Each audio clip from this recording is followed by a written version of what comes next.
মুঠোয় ধরা ৫টা আঙুল, মুঠ খুললেই ফাঁকা। বাইরে সবাই জাপটে থাকে, ভিতরে ভিতরে একা।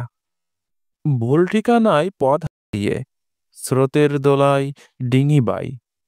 ভয় কি তাতে? তীর হারাদের স্রোতগুলো ঠিক চেনা যায়। কখনোই কারোর জন্য অতিরিক্ত ভালোবাসা, স্নেহ বা উদ্বেগ দেখাতে যেও না। কেননা মানুষের প্রবৃত্তি হলো, যা সে কিনা বিনা কষ্টে পায় তাকে সে অবমূল্যায়ন করে। যখন তুমি সন্দেহ ছাড়া কাউকে পুরোপুরি বিশ্বাস করো, তখন এই দুটোর মাঝে একটি ফলাফল পাবে।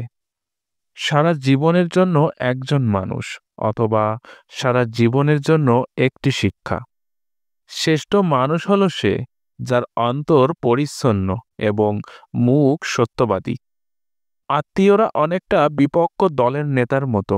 তুমি যতই ভালো হও না কেন, ওরা খুঁজে খুঁজে তোমায় খুঁত বের করবে। অভদ্র, জটিল আর তর্কপ্রিয় মানুষের সাথে যত কম মিশবেন, জীবন তত শান্তিময় হবে। ছেলে বা মেয়ে, দুজনের কাছেই জীবনের সবচেয়ে বড় হলো বিবাহ। জীবনসাথী ভালো হলে জীবনটাকে স্বর্গ মনে হয়, আর খারাপ হলে জীবনটাকে নরক বলে মনে হয়। আমি নিশ্চুপ ছিলাম, কিন্তু বোবা নই, কারণ বোবার কোনো শত্রু নেই। ভালো মানুষের মাথাও খারাপ চিন্তা আসে, কিন্তু তারা সেগুলোকে বাড়তে দিয়ে নিজেদের ধ্বংস করে না। সময় থাকতে যাকে মূল্য দিবে না, সময় ফুরালে তার নাগাল আর চাইলেও পাবে না। কারণ আত্মসম্মান সবারই আছে। বোঝানোর মতো যখন আর কিছুই অবশিষ্ট থাকে না, তখন মানুষ নীরবতার আশ্রয় নেয়। নিজেকে সস্তা বানিয়ে কখনো ভালোবাসা পাওয়া যায় না।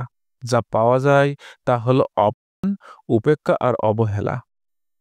সুখেরই থাকে হারিয়ে যাওয়ার ভয়, দুঃখ তো কখনোই হারিয়ে যাওয়ার নয়।